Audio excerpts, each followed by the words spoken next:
Happy Halloween. Do try not to die.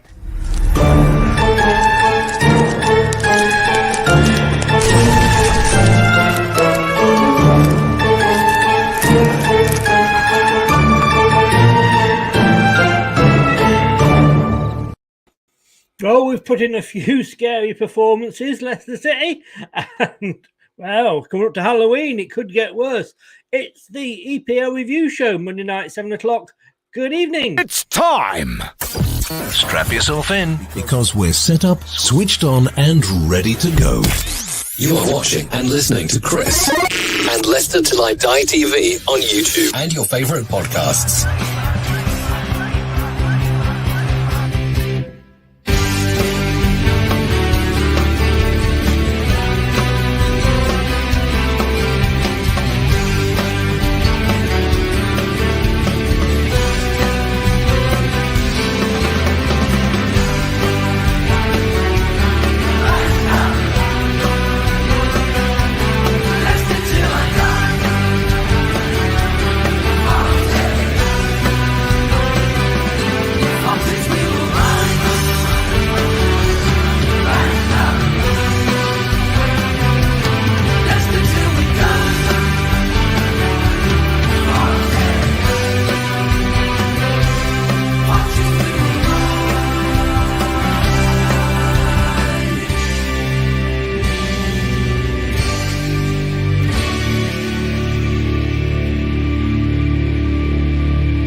Till I Die TV, your first choice for everything Leicester City. Tune in and join in now.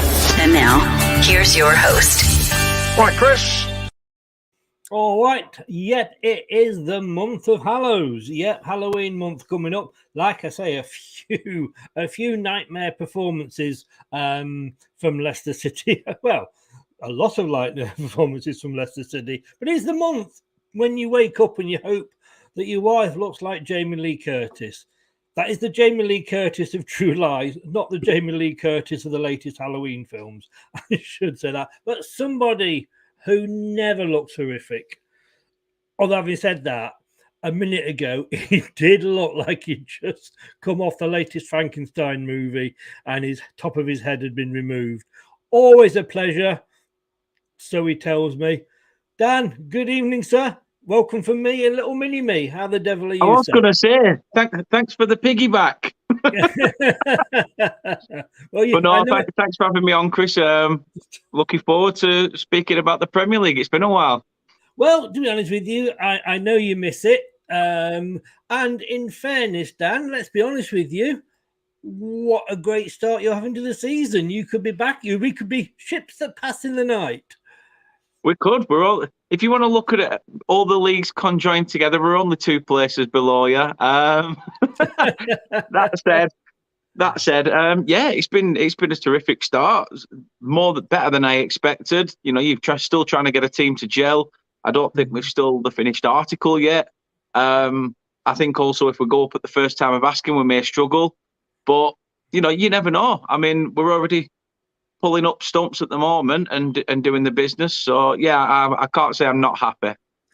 Well, I can't blame. I mean, 14 played. You've lost the same number as we've won. And you've scored twice as many as you've let in. What isn't to be happy? What isn't there to be happy about as a Burnley fan? Exactly. No VAR. I suppose that's a plus. Well, yeah, until you need it. I guess until you need it. There's been one or two. The only downside is that Rovers got back into the playoff positions this weekend. Yeah, well, they thought they'd won it last year in September, and then they thought they'd won it this year in August. So I'll let them have the moment. They'll all go quiet after November when World Cup's on. Don't worry about that. I mean, I look at the Championship table, and as you know, there are certain clubs that I sat there thinking, oh, please don't come back up. Please don't come back up. Sheffield United isn't really one of those, because when they came up last time, they did make a decent fist of it. they're up there joint points with you. Obviously, you've just got slightly one better goal difference, but they've lost a couple in the last 5. But yeah, United sat there in second.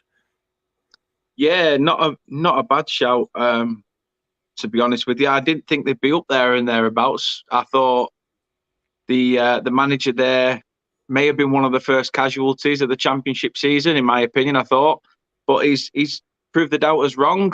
Just like a couple of teams that are in and around it, like you say, Reading, QPR, just teams that you wasn't expecting. And no disrespect to yourself, you're going to hate me for this, but the team that mustn't be mentioned, I'd like to see them come back up because they've not, they've all been there, but it's been a while. They're not, unfortunately, like Norwich, who, as they unfortunately sit there in third place. They're not up and down like the proverbial bride's knickers. But I noticed Norwich almost got the same number of points as £1 million that they've lost. Yeah, it's Norwich has been strange. I think they rely a lot on, obviously, Pookie, don't they? But recently they've started to rely on a bit of Josh Sargent. However, sometimes you always have a bad egg amongst the ranks. And, you don't always listen to the Sergeant and it never pays off. Spencer says there, yeah, it's colder in Burnley than Leicester. That's why you're doing well. we have to run more to keep warm. That's what he's trying to say. I tell you what, when your manager complains about the heat in a game in the middle of October, and Terrier says here, hope it's not too hot for tonight's show. Well, of course, clappers. The good thing about clappers is they've got that use. But of course, you can also use them as a bit of a fan. Hey, look! You're witnessing history there, people. You've just seen 2 Leicester fans in one camera. Well, this is it. How can it be hot when you've got a stadium full of fans? Exactly. Anyway, it's always going to be too hot on this sort of show, Terry. Look at the caliber of guests, and Horsty's got on. Exactly. Need I say more? No. I have had to turn down sponsorship from OnlyFans because it's not suitable for the audience. But I could understand why they came. Just looking at the other end, if you pardon the expression, and then we're back to Brown-Eyed Girl from last night's quiz. It's good to see Coventry at the bottom. Bad news. Wasps Rugby Club, which relocated to Coventry. And I think, is it owned by the same people? It can't be owned by the same people that own Coventry because otherwise Coventry would have gone out of business. But I know Wasps have called in the administrators. Yeah, it's a bit of a strange one because if I remember rightly, I think the move came about because Coventry was struggling to pay the upkeep of their stadium anyway. So, So, to be honest with you... Sorry, just to say, Man United fans there, you see, suffering delusions of grandeur. Yeah, exactly. The only time they have a shower is if they stand under that all-lit roof. Yeah. But that said, yeah, I think Coventry would have struggled to even pay for their stadium if it wasn't for a ground share sort of situation. So I don't know how it will be now with the London Wasps situation. So it'll definitely be a watch this space, and I think relegation will obviously hit them harder as well if it is to come. Yes, I'm just looking here because apparently it's Wasps that I get very confusing here. And don't get me wrong, I know for me, Coventry are our bigger rivals more so than Forest. Everybody else had Forest, Derby, Coventry. For me, it's Coventry, and as I said with Derby. Yeah, I want to see them do badly. I want to see them get relegated, but I don't want to see them go out of business. I never want that of any club, whether it be Derby, Coventry, Forest, whoever. It says here Wasps could have to forfeit stadium ownership, but that was a few weeks ago. American McAvoy ponders Coventry and CBS Arena bid. It's very confusing what's going on there. It is. It is, as I said, I think Coventry needed somebody to come in and help them with the stadium, which is why it changed its name from Ricoh Arena to obviously the Coventry Building Society Arena. So is it going to have repercussions for them? Potentially. I think that's what the questions they're asking now, thinking, well, where do we stand in all this? Yes. Because obviously there's also a football business aside from the rugby stuff. So like I say, it's a TBC with that one. But hopefully, as much as we both know, when Blackburn started dwindling and the likes of Derby started dwindling, it's fun to see, but you don't want to see them go out, be liquidated. No. I say we've been there with we actually got relegated the same season that we were due to move into the KP or Walkers as was then.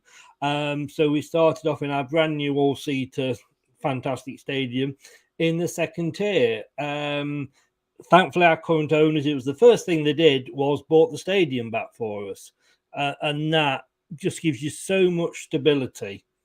Yeah, it does. That's the problem with Derby as well. They don't own their own ground, Right. So Pride Park separately owned? It was. Yes, it was. I don't know if it Wow. still is.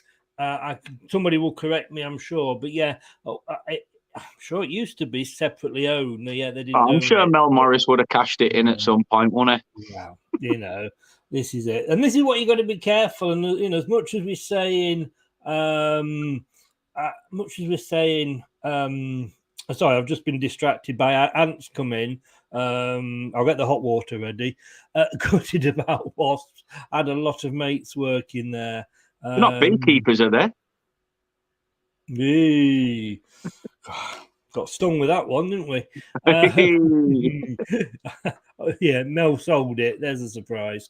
Coventry play like the rugby team. We wish, like I say, please, Coventry, go down to the third tier, but please don't go out of business. All right, Terry's updating me here. The breaking news live as we're on here. What's that I'm hearing? The new owner bought it back for the Derby fans. Right. Oh. There we go.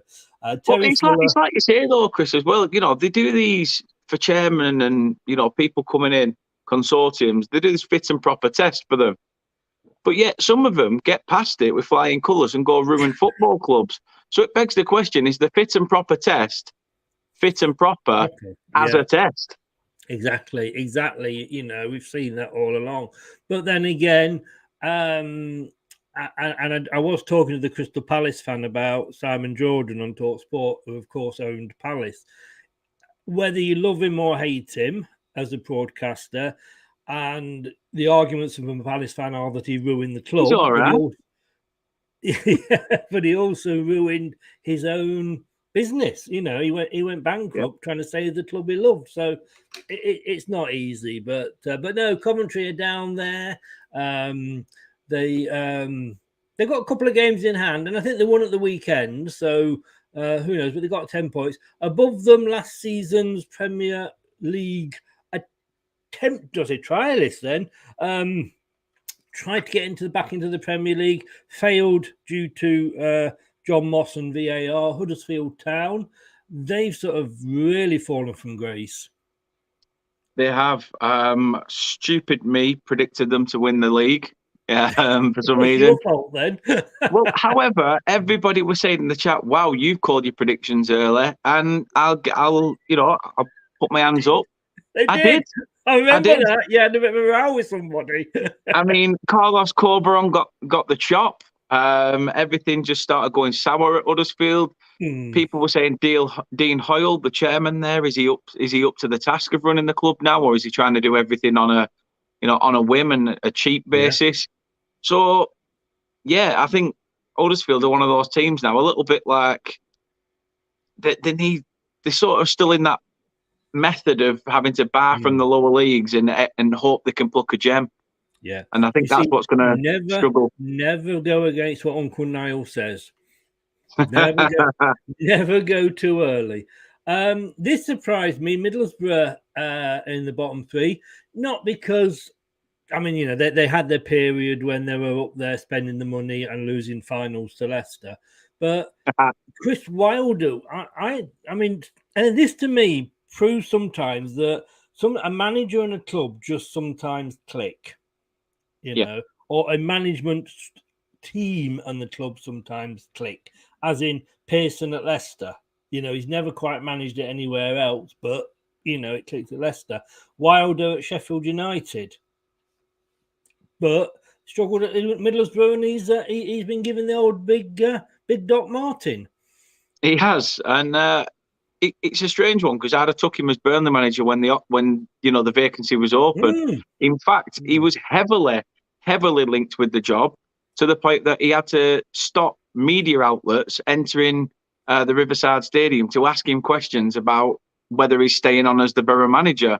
So it looked like there were, some sort of, truth to the rumours that he was heavily linked with it. That said, it's, I'm going to quote what Dash said, to be fair, it's a results business. And if you're not getting the results, it falls at your door. And as much as you believe in those players and know that those players could turn it around, sometimes it's just too little too late. It is. Terry says he was impressed with your killers. Were you listening to the radio show last night, by any chance, Terry? If you were, thank you. You were the one. But I'm guessing that's what you were. Geordie's in. Geordie, tuned for life. Evening, Dan, Chris and Dan. Hope you are both well. We are. And guys, we need you to do what it says there. Subscribe. Hang on, get my finger there. Get my finger in the right position. I'm told I've always struggled doing that. Apparently, last night there was actually a program about the clitoris on the red button, but I couldn't find it. Anyway, moving on. Exactly.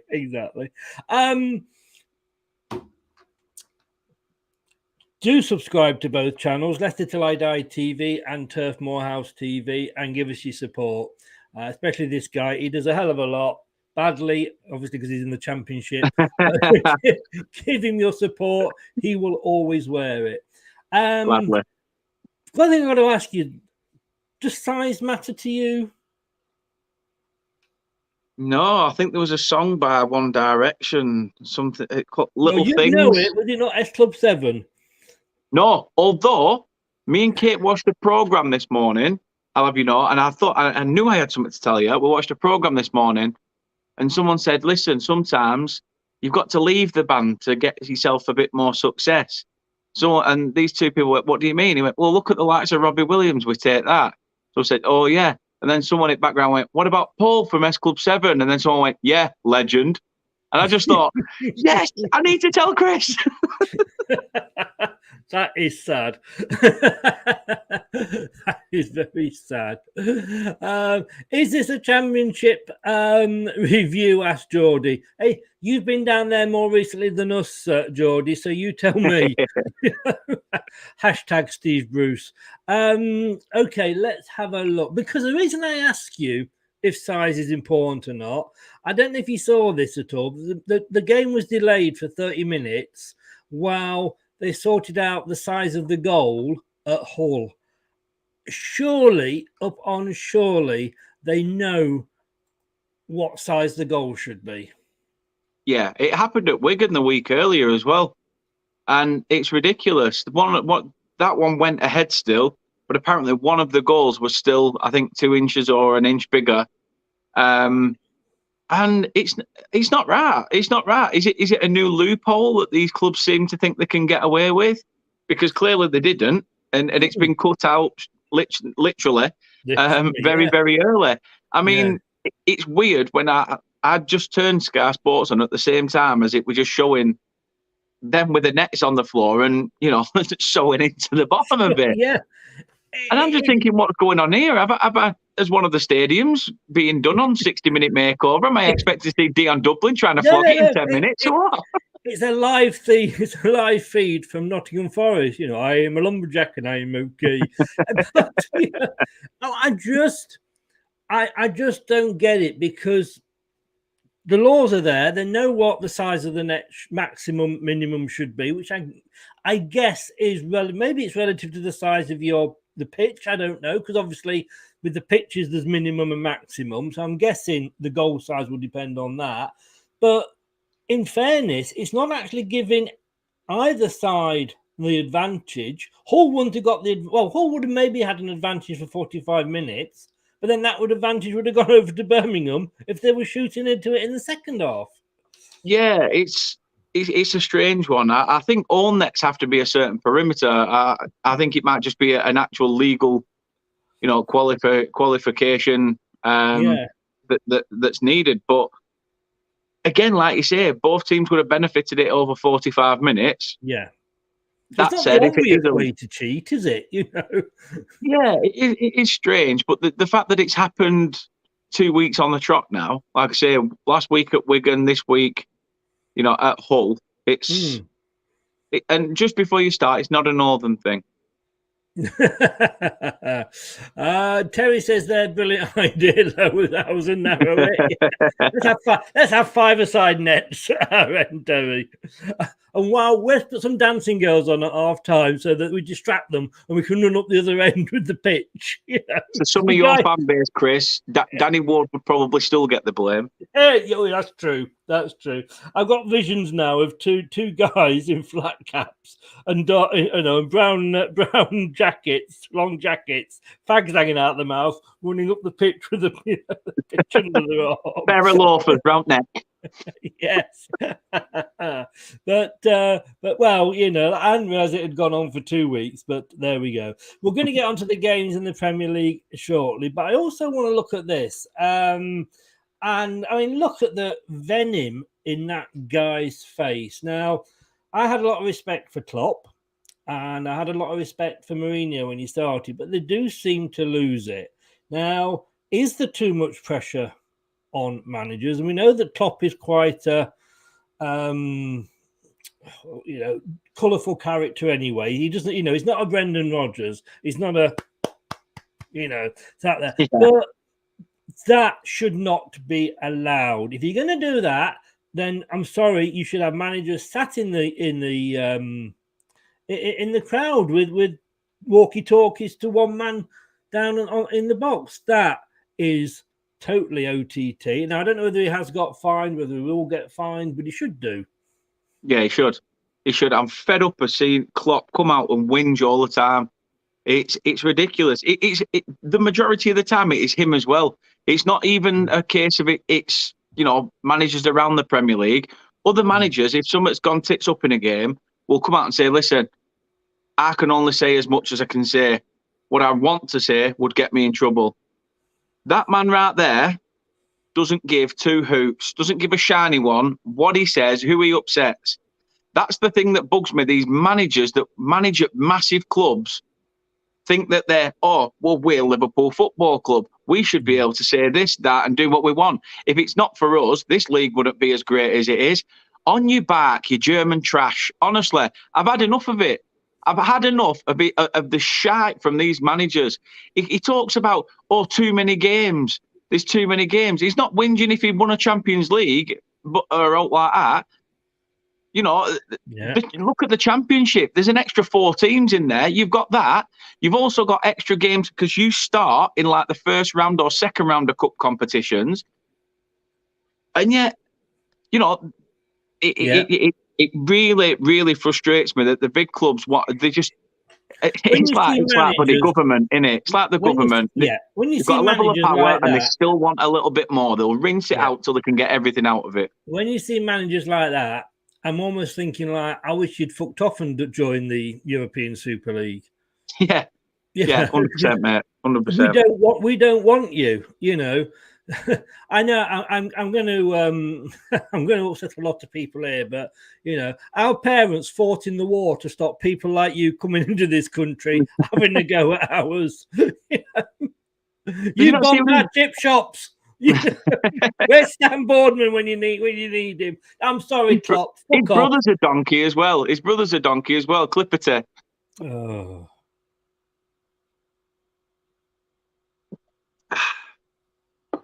Don't worry, guys. This will be over with soon. It's not that painful yet. No, I've got a right donkey in here with me, haven't I? No, I'm sorry, Klopp. You're a wanker. Fuck off. Yeah, 100%. And then we got this. Now, I've got to be honest with you. I actually do find this hard to believe that Pep says that Guardiola, and you know what's coming, because I think I said this on the radio show at the weekend, but I'm going to say it again because there wasn't many people in the radio show. But the fact that you're at Liverpool and that Liverpool people are throwing coins away. Now, I'm sorry, two things here.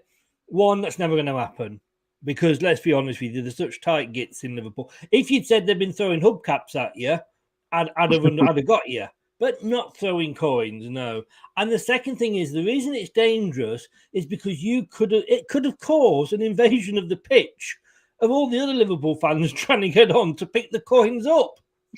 Oh, I'll have a bit of that. And we've got another thing coming at the moment but when you've got clubs that are asking and begging for standing areas, and don't get me wrong, I'm not saying standing areas cause all the trouble, blah, blah, blah. But they're harder to police, let's be honest with you. Because if you can see somebody in a particular seat number, you know who that's going to be, in a standing area. And I remember the old pens and what have you. And to be honest with you, if we're going to... And again, it's Liverpool. Again, it is Liverpool. What is it about the Scousers that don't want to be English and yet they're happy to take our dole money and then throw it away? I just don't get what it is with the Scout. And it's always like, oh, pity us, it's never our fault, the poor 96 and all that. And I have total and utter respect for that. But it's always woe me with Liverpool. And then they go ahead and do something like that. I'm sorry, if that's going to start coming back into football, then let's not even go with the standing areas. No, it's a strange one. Like I say, you've got two managers there who, constantly get to spend money season in, season out. So when money's being thrown at them, I don't understand why they're whinging, because they should be used to that. Yes. Especially from those upstairs, which, funnily enough, are those behind them. But I agree with you. Liverpool are quick enough to go. Last week, we had a player abused, slandered all over the internet. His family were called such and such in the stands. And then the week after, they become the same, same level of hounds that the others were the week before. I just think there's got to be some sort of thing done about it. Something's got to be done about it. And it's mad, Chris. It's absolutely mad. It is. And how can you say to Liverpool fans, stop behaving like that? And they could turn and say, well, we're no different to the manager. The manager's, setting the example. Exactly. How many times these managers have kept their cool? Other than that idiot there, it's, they've got to set that example. I won't be caught saying anything off guard because, I've got a level of respect. I understand how hard the referee's job is. Does it mean I'm happy with his performance today? No. That way, you've got a level of decree with what you're saying. People like him they run their mouth and think about the consequences afterwards. And half of the time with the Premier League, the consequences don't exist. Not for the so-called Big Six, because they are licking the FA's arse all the time. Oh, definitely. There are different levels. Well, the FA licking their arse, should I say, as well. A lot of arse licking going on. And let's be honest with you, it's not just those managers. Let's be honest with you. We all remember Alan Pardew knocking out a player. And headbutting. Was it a whole player? I'm not sure, but he headbutted somebody. Yeah, he did. Then, of course, you had Nigel Pearson telling a fan to fuck off and die. But you see, to me, the headbutting is totally and utterly out of order. But I kind of get, and I'm trying not to be biased here with the Pearson one, but it was during his ostrich period, and but somebody was having to go at his players. And they were probably saying to him, he's fucking useless. What are you picking him for? He's a fucking bag of shite. Well, I'm sorry. If you're talking like that to a manager, and I know, booing is one thing, chanting is another, but that's something else. But don't give it out if you can't take it. I fully backed Pearson. Pearson never apologised for that, and neither should he have done. No, I totally agree. Totally agree. If you're woke enough to go up to someone who you sort of look up to, is your manager, he's running your football club, you're meant to be supporting him, who's meant to be trying to get the best out of 11 men on a field that you're paying to watch every week. Yeah. And the first thing you do, other than say hello, shake his hand and thank him for the job he's doing, is go in and just go, you're this, you're that, he's crap, whatever. And I think he's got every right to say what he said. And it's not like he said it and it's been televised or out like that. He said it. It was actually. It was caught. That was the problem. And of course, you know, there was one or two witnesses about. But I'm sorry, social media, you can't get away from anything these days, can you? No. Them bloody fans and them pesky kids in the stadium. But no, but he didn't apologise. Quite rightly, he shouldn't have done. Because, like I say, I'm all for booing because that's how the easiest way to show your disrespect or you're angry at somebody in a match. I'm all for the chants, as in Brendan out, Rodgers out, Klopp's out, whatever. But don't when you're using language like that, and it's like a number of people I took out of my Facebook group not because what they're saying is bad, but because it's full of swear words. Like, you should be able to, in this day and age, articulate what you want to say without every third word being the F word. But talking of brown-eyed girls, as we were before, the missus is in for you, Dan. Hey. Hello, Miss Musgrove. How the devil are you? Fresh from our threesome last night. Dan came out. She didn't do any housework today, Chris. She didn't do any housework. She was a bit sore. Let her lay down on the couch. I'm sure that will help her. Dan came out on top, but apparently that's what he likes to do. And I was firing blanks, which is basically what I do. And Niall is in. Good evening, Niall. How are you? But again, what am I saying about it always being certain clubs? Liverpool, and again, I suppose they've got lots of bricks to throw at people because, all the houses are falling down in Scouse land, aren't they? But again, that can be so dangerous. Yeah, it can. It can. The amount of people that. It's not just that. Sometimes you can walk down the street. Stadiums are among streets, and you've got people's families in there. People aren't even football fans, and you just get a bunch of hooligans that are walking down. I mean, like you said, Liverpool fans, sometimes they carry the bricks anyway between the gum line because to make it look like they've got teeth. Makes an Aki girl look like a princess. I wouldn't know any Aki girls, I'm going to be honest with you. Well, the less said about Aki girls, the best, honestly. It's turkey teeth galore. Aki's got turkey teeth. Scousers have got like no teeth. Leslie Ash lips and no teeth. God. Oh, God. Leslie Ash lips. You could lick them. At least you knew where she was because you could stick her to the glass and leave her there and come back. She's like one of them sucker fish that you used to have in fish tank, just cleaning algae off. Yes. Oh dear. And just to sidetrack a bit, Kate, hi Terry. I'm sure you were very disappointed with my voice. You were fine, Kate. You were fine. I hate my voice, and I'm totally used to listening to myself back now on this. You were absolutely fine. Niall, wow, just found out on live stream, Chris, about that picture. Bunch of idiots and scumbags. Yeah, I mean. At Leicester, and I can't speak for other clubs. I can't remember Burnley. I think that's right. But at Leicester, where the coach pulls up to pick the players up, it's right next to where the players park the cars. It is cordoned off, but that's not to say it isn't within throwing distance. And I could literally lean over. Same at turf. Yeah, I could lean over with a hammer and smash Danny Ward's window. Not that I'm saying that's what people should do, but that's how easy it is. And like I say, it's almost though dragging it back to the 70s, isn't it? Yeah. We need to stop. You know, like I said, we've got. You recently played Forest in a game in the top flight against each other. You obviously were gunning for them after the cup exploits. You know, we've got Blackburn coming up in 13th of November. You're going to have idiots that come out the woodwork. People that haven't even got tickets for the game, just turning up for a scrap. In fairness, they did when we played at Nottingham in the FA Cup.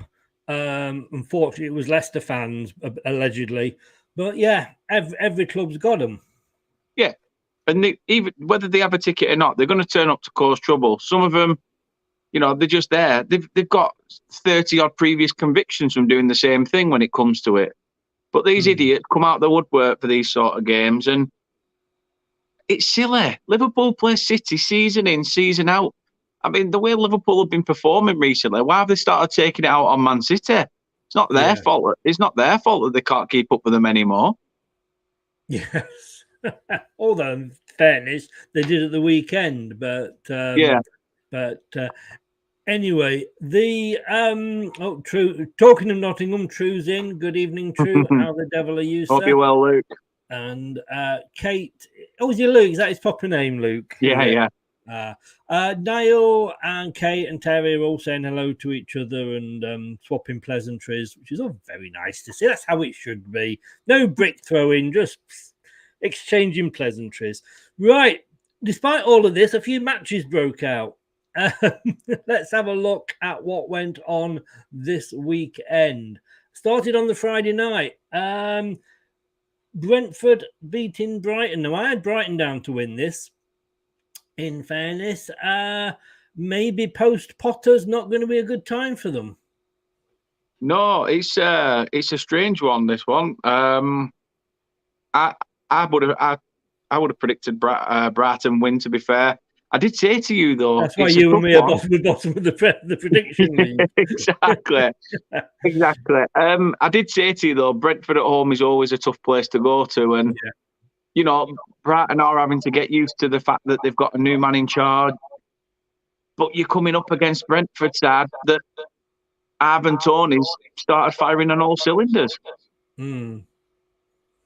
Yeah, it has been a fun. I mean, I can look at our team and our rivals and see where the two of us are, but just generally, it's been a weird season. I mean, look at Liverpool beating Man City, that one. I mean, that's at the other end of the scale there. But let's talk about that while we're on here. Three of us all went for Man City wins. Wow. The thing is, though, who wouldn't have gone for a Man City win? Yeah. I mean, I guess. I mean, all this was done, of course, before Liverpool did the 7-1 or 7-0 over Rangers. And sorry, Niall, I know you're in, but this has got to put to bed now the fact that the Scottish two in Premier League, as in Rangers and Celtic, think they are good enough to play in the Premier League. If you want to come down to and play in England, like Swansea, like Wrexham, like Cardiff, start in the lower leagues. And looking at the 7-1.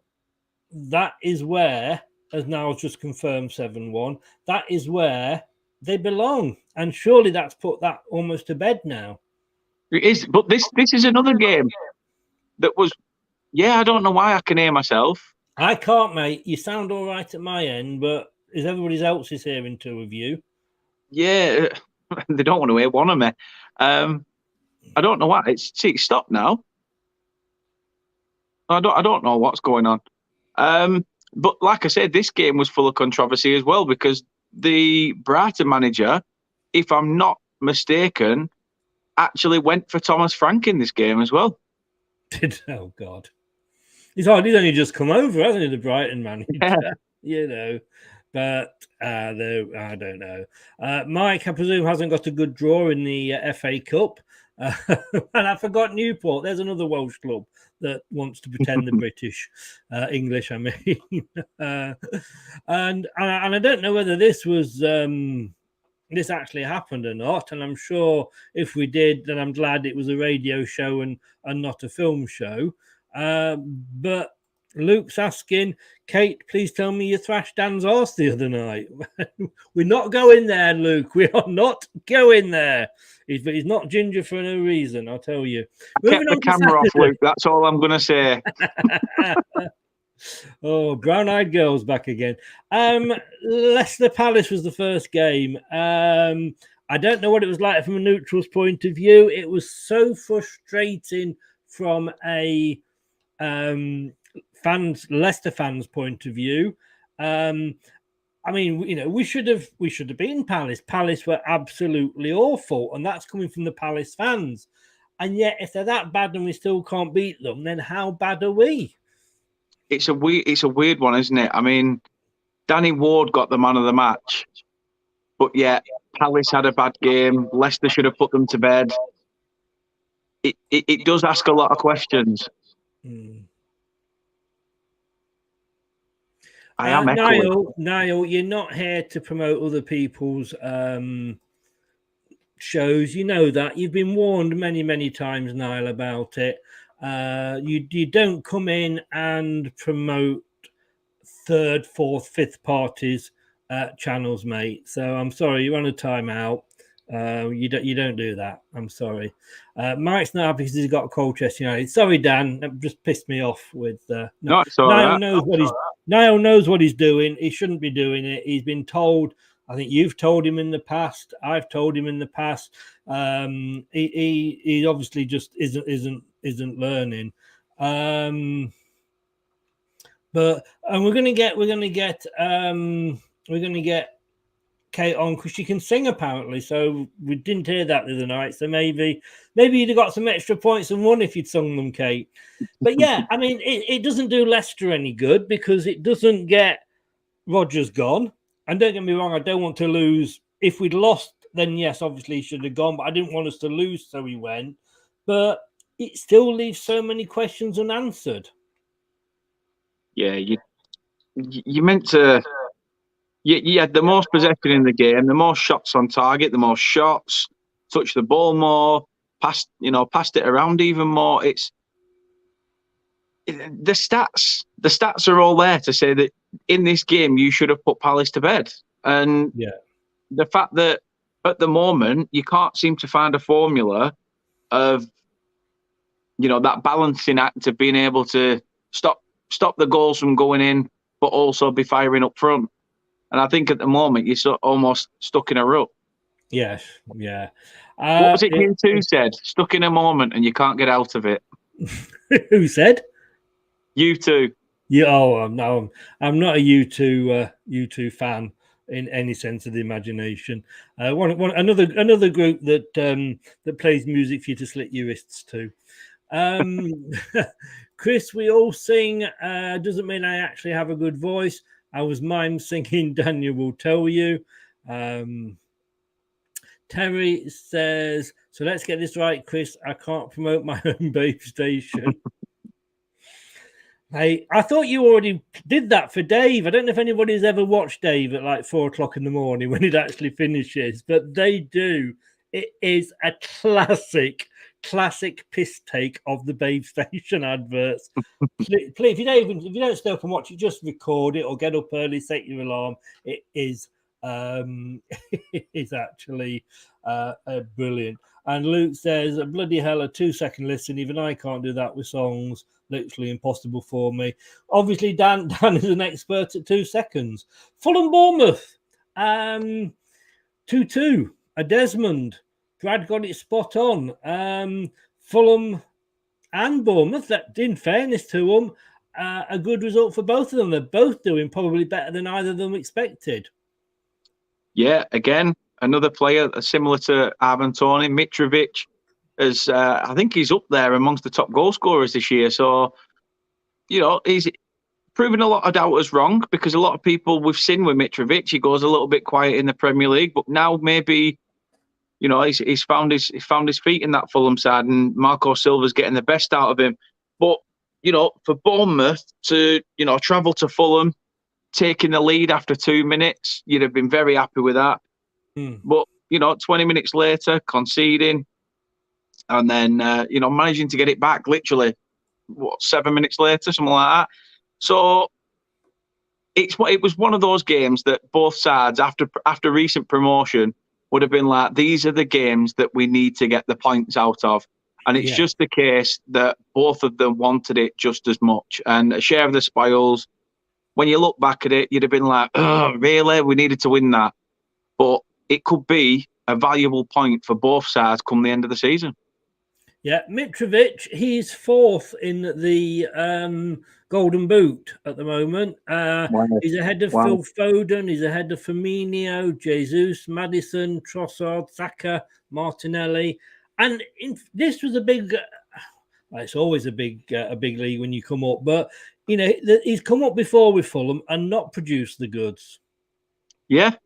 Yeah, we've seen strikers like Amiyazaki at Wigan, who were a one-season wonder. We've seen it again. A player I mentioned earlier, Pukki, came up, had a decent season in the Prem, went down, did all right, came up, did nothing, went back down again. Sometimes you just need to find your feet. I mean, I think it might be a bit different with Pukki because he's getting a bit older now. I think he's into his 30s as a footballer. So with Mitrovic, he's probably got a good 2 or 3 years before he starts to decline. So, it's Fulham's gain. And without him, I think Fulham would have struggled. Yeah. Obviously, Bournemouth without Parker are doing brilliantly. I know they got the new owners. Foey is in. Saw him happy when they beat us. But, he's, like I say, just bought them. He's got to be happy. Oh, definitely. And Gary O'Neill at the moment, doing a tremendous job. As I said to you the other night, caretaker managers can sometimes be a blessing in disguise because, on the training pitch, they're not usually the manager saying, right, I want you in a set of 4 doing this drill, doing that. They're sort of having a bit of a crack and camaraderie with the players. And when it comes to them having to step into the big role for a period of time, it's good because they've got that rapport with them. Yes, indeed. Wolves Forest could have so done with this being a 0-0. Forest, I still don't think Forest will go down. I've got to be honest with you. I think, and I'm not saying that just because Luke's in, I think they've got a great manager. It was too soon to make that decision because, the rumours are that there weren't all his signings. And when you make that many, and I get why they had to, they've got to bed in together. But he's on the upward turn where our manager's on the downward spiral. He's on the upward spiral. But it was a case of both men needed this. They did. See, there was a laugh ahead of this game. Forest had put a post out pre-match saying, having a bit of a dig at Wolves, shall we say? And I think it showed a picture of, is it Taiwo Awonyemi or something like that plays up front for Forest, and he's led on the floor, to say. and he's sort of cuddling like these wolf cubs, and they've put game on or something like that, or put let's play the game or something. And Wolves put one back out at full time with a stump in the middle of a pitch with an axe in it with the Forest badge on, saying game over or something like that, and put back. And in the background, they changed the board to saying safe trip, Notts Forest. Stick it to them, get them back. But you know what? That's great because that's how it should be. A bit of banter between the clubs. Yeah, you know. Should. Yeah. Duck is in. Good afternoon, good evening, good morning, good day. How's it going, fat lad? Just to say, Nathan, look back at the start of the video because we did actually cover the championship. We talked Burnley. We also talked Klopp and Guardiola and all them stupid buggers as well. They tweeted playtime and then Wolves tweeted playtime over. Yeah, Mike. I mean, I've got to say, Mike, I'm always been impressed by your knowledge, but do you ever get out? But anyway, thanks, Mike, for that. But yeah, it was a result. Well, when they say 0-0 would have been better, but I think Wolves are going to struggle. Talking Nuno going back. Yeah, a bit of a weird one. Again, they've got this result under a caretaker manager, former Claret, Steve Davis, former manager of Crewe. He's, stepped up as, caretaker for the time being, and he's got a result. He's given up on his snooker career, has he? But, yeah, Nuno going back, a bit of a strange one. I don't know whether Wolves are looking at this thinking, are we going to reap the benefits like West Ham have done with David Moyes? But, proof will be in the pudding if it comes off. Yeah, it will. It will. I can imagine Nuno walking in, all those memes that goes like me on Monday morning. And he'd be walking in like that when you go, back lads, Spurs Everton, 2-0 to Spurs. I thought it could have been more. Yeah, Spurs were comfortable in that game. Everton struggled to keep up with the Spurs attack. Another game where Harry Kane was on point. Okay, yes, he only got one from the spot. Bit of controversy. People were saying that he may have gone down a bit easy. Some saying he was full on barged over. You're never gonna appease everybody in a crowd, but Tottenham very much deserving of that win, and not much really else to say on that. A good 3 points for Spurs. And a good 3 points for Chelsea as well. Apparently, Kanté might be available on a free. He wouldn't come to Leicester. I would love him back. Love it if he came back. But he's doing it at Chelsea. He's maybe showing it's early days, obviously, but it's Potter might just be, the magic one. I see what you did there, but I'll tell you, the man who created the magic in this game, Mason Mount, both of his goals were absolutely superb. The second one in particular, I thought the keeper could have dealt with it a bit better from the free kick. The free kick was from quite a distance out as well, but he left the keeper flat-footed. He thought he sent the keeper the wrong way, and it was a fantastic free kick. Chelsea were deserving of it. Villa, first half, though, I thought Villa could have easily put Chelsea to bed first half. Right. But yeah, Chelsea came out of the block second and in the second spell of play and got the result, which is what they needed. Yeah. I must admit, I'm going to feel a bit sorry for Anthony. I was hoping to get him on tonight, but he didn't reply to me in time because both his teams playing each other, I think, this week. And Arsenal and Southampton. Arsenal, you need a bit of luck to win the Premier League. Yes, it's 38 games, the table doesn't lie, blah, blah, blah, blah, blah, but you do need a bit of luck. We had that luck when we won it, and I think Arsenal got all their luck wrapped up in one game. Again, another game with controversy, called off after 2 minutes.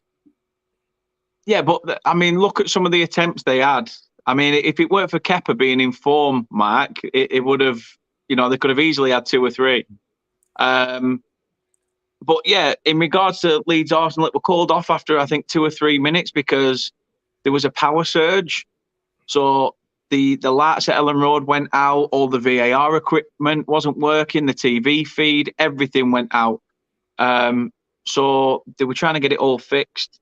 It took them a while to the point where they sent the players back into the dressing room. They thought by 2:30 that they may have had to call the game off. But luckily, they got the lights sorted in the stadium and everything with the VAR and the refs watch, etc., started working. And they managed to get the game playing again. But, things like that can also, is it mar a result or mare a result a little bit? So whether that affected Leeds' planning and game plan going into it, who knows? But, like you said, Leicester won the league on 1-0 wins. Burnley got into Europa League by the sneaky 1-0 wins. Arsenal, sometimes. Under the George Graham, they were Arsenal 1-0. That was what they were known as. Exactly. Bamford, goal disallowed, penalty missed. No I sympathy hate there. Patrick Bamford. I hate Patrick Bamford. Cry arse. He pisses me off. Literally. Don't hide your feelings under a bushel, Oh, mate. I won't. Come out and Trust me, say I it. won't. This is a bloke who thinks he's better than he is. Don't get me wrong. Last season or the season before, he was banging form for Leeds, and I thought, wow, Bamford's actually putting his money where his mouth is. What he was trying to do when he came to Burnley on loan from Chelsea, giving it the big I am, which is why Dash knocked him down a peg and said, "Don't think you can just come here with your silver spoon hanging out your mouth and expect to get into first team." And players actually reported that they spotted Bamford in the car park at the training ground crying. So that's why we all call him Cry Arse now. That said, I saw the penalty incident. Very, very, very soft. And I'm glad he missed it because the penalty wasn't justified either. So, yeah, Arsenal won. Still top of the league. Trust the process.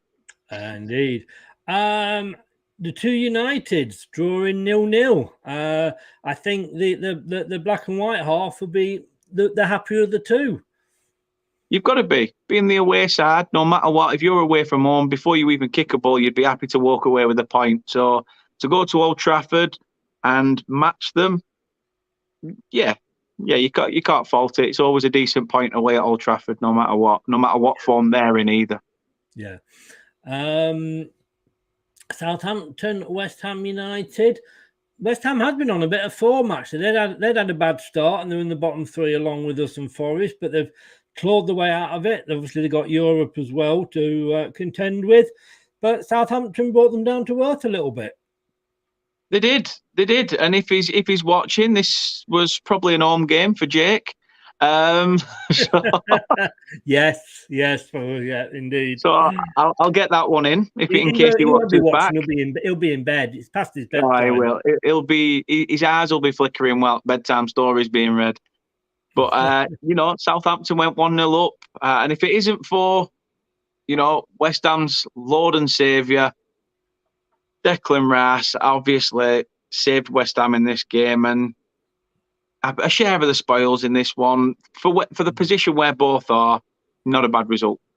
No, not at all.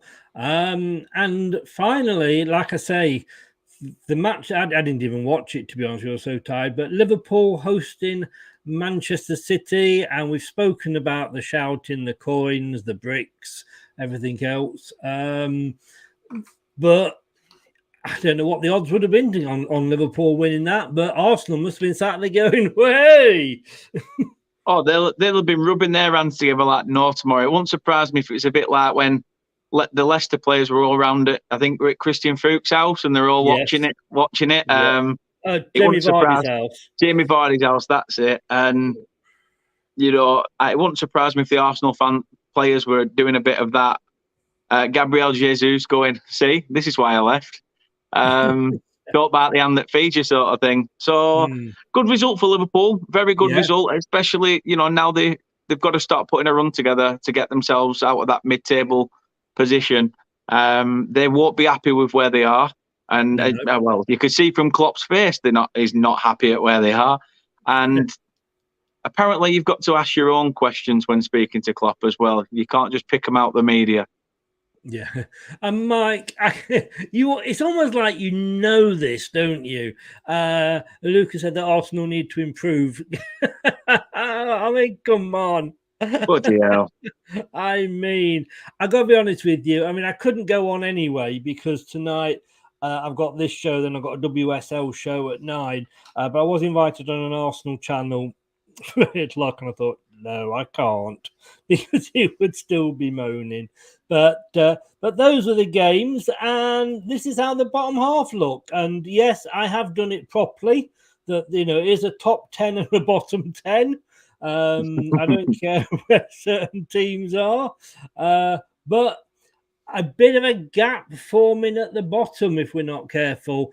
Leeds coming up for us, and Leeds they have dropped down quite heavily because I had them to finish bottom, which means they're going to smack our arse probably on Thursday.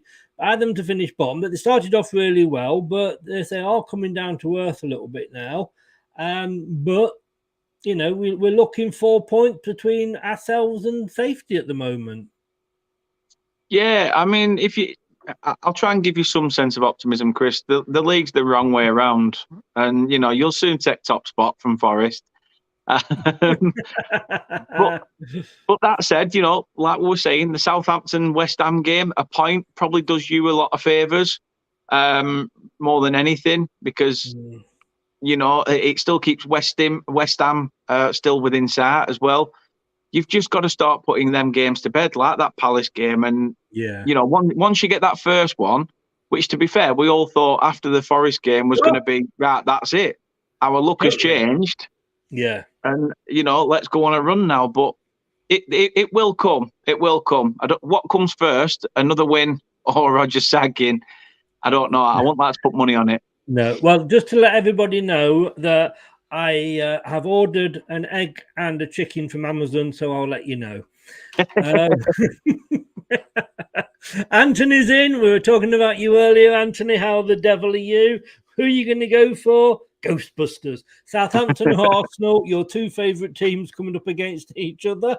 What do you feel? I mean, Lucas true red here. Lucas clueless because Arsenal is doing great.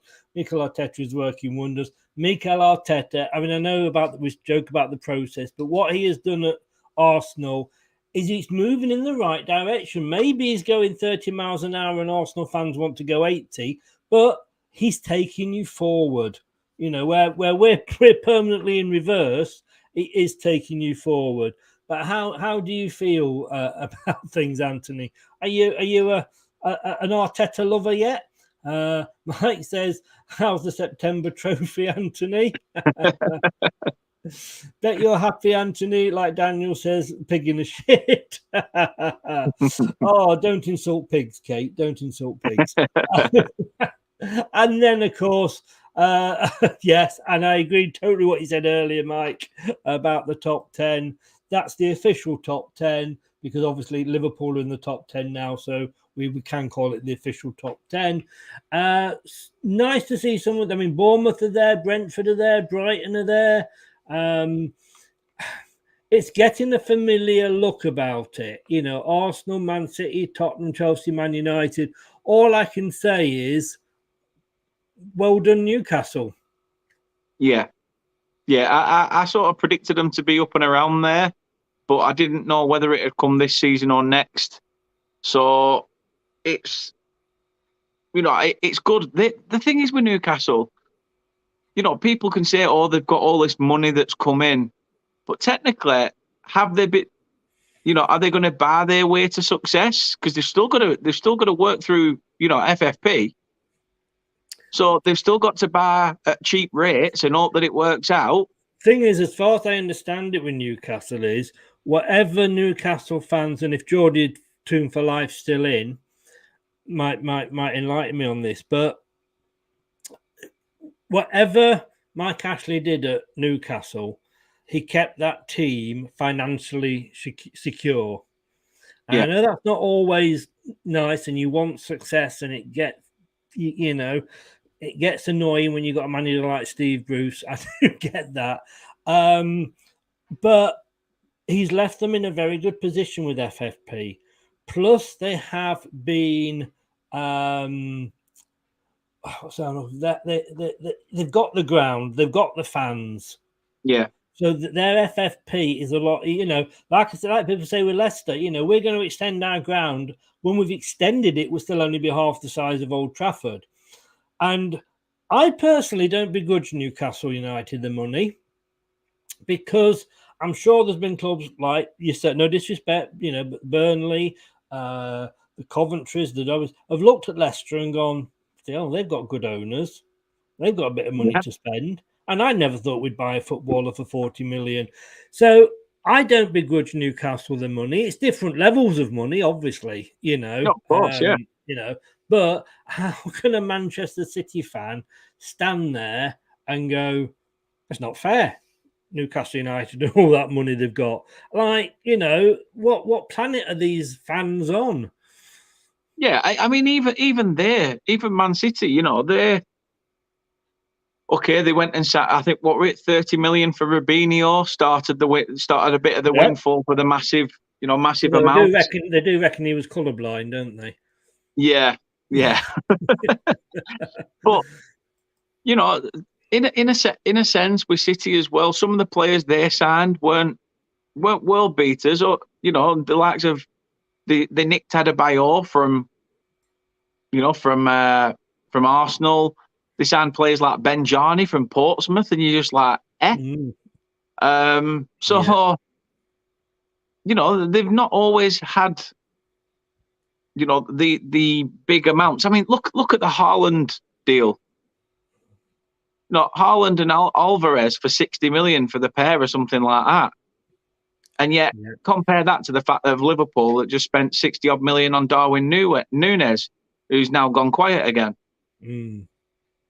The levels of football, like you say, there's top tier, middle tier, and Poundland. And to be fair, a lot of us are still in Poundland trying to scrap for the bottom of the bargain bin. I've got to be honest with you, we'd moved up to Aldi, but I think we've had to move Poundland back. have started doing price matches now, so it's not too bad. I have to go. I think we're going back to Poundland.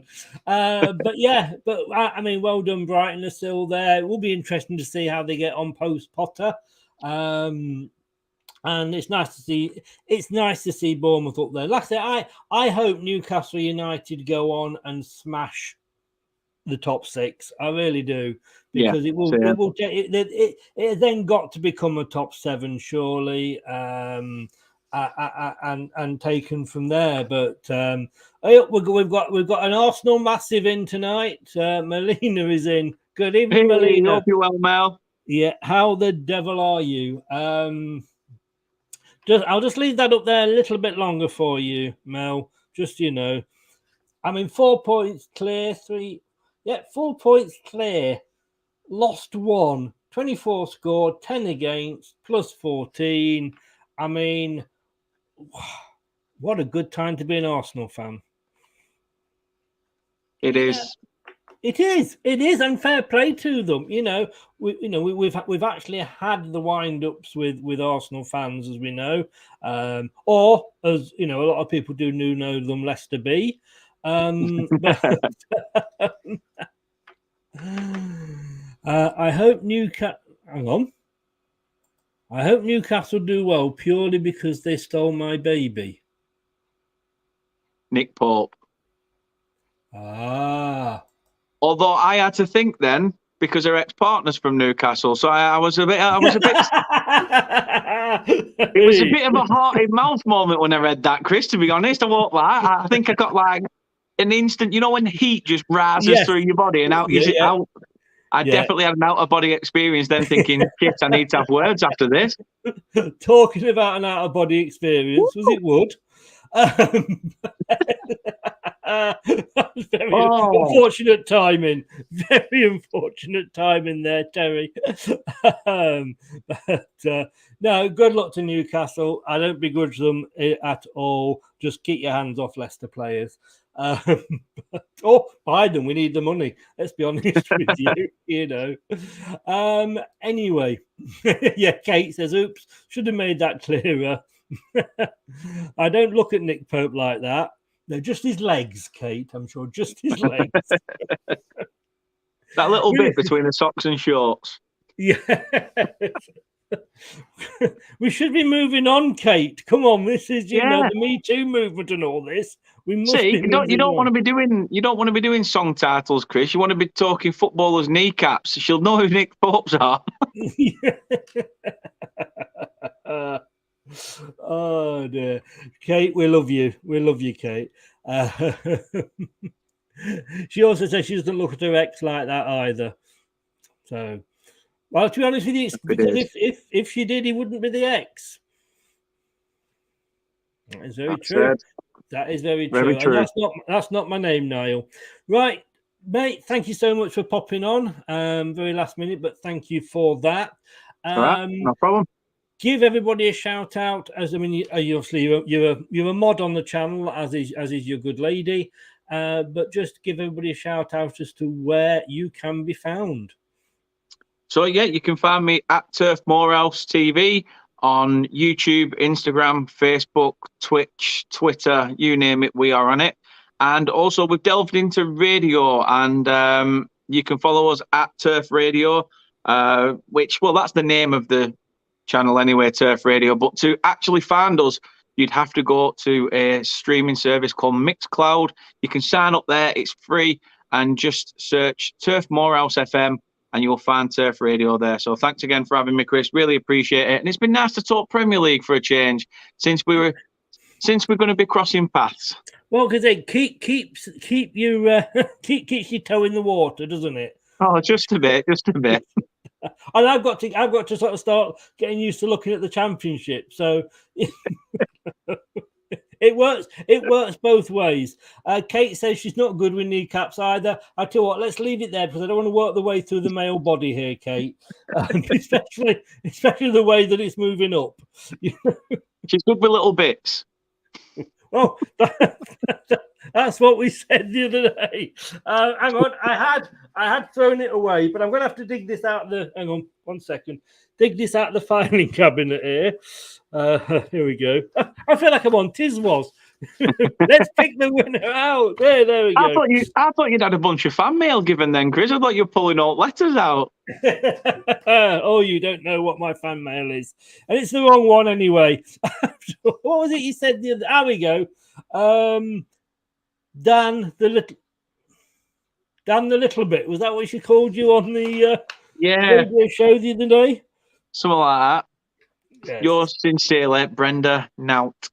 I tell you what, it's not the size that matters. As I always say, what's the point of just having a flute when you're playing in the Albert Hall? And on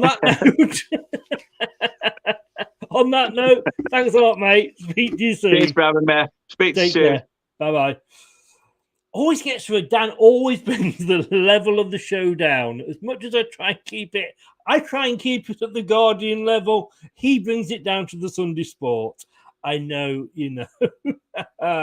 But hey, look, thanks very much for coming on.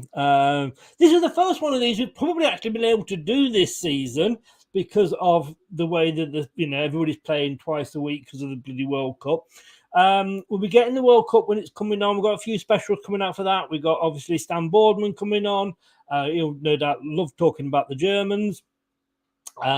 We've got a quiz. We've got English, Scotchman, Irishman, or Northern Irishman, and a Welshman doing the Home Nations World Cup quiz. I don't know what I'm going to do about Wales, though. I have to think of some questions about Wales in the World Cup. I'll have to get the World Cup encyclopedia on Wales out and dust it down and get the cobwebs off it. And we'll be doing lots of quizzes during the World Cup. Obviously, we'll be filling the gaps in on the days. I won't be doing any quarterfinals of the World Cup, though, even if England get there, just because I'm in London. And I'm going to go off and see Abba Voyage with one's daughter. So looking forward to that. And we will see you back here at 9 o'clock. If you've been listening on your favourite podcast station or what platform, thank you so much for lending me your ears. You can have them back now. And thank you for watching. Don't forget, go subscribe to Dan. You know, he's a great guy, does some great content. Turf Morehouse TV, go and give him a subscribe on YouTube. And if you haven't yet, please subscribe to this channel. And I know a lot of you have, and if you have, please smash the likes. It does help the algorithms. Make sure the channel appears when people that aren't subscribed go on and are looking for things. It just brings our channel up to show off to them, and hopefully they'll watch us and like us. Unlikely. Halloween's coming up. Oh, not so far away now. I'll see you back here at 9 o'clock when we're going to be looking at the WSL. Take care. Good night. That's all, folks. Thanks for watching Leicester Till I Die. This is Chris saying goodbye and see you next time.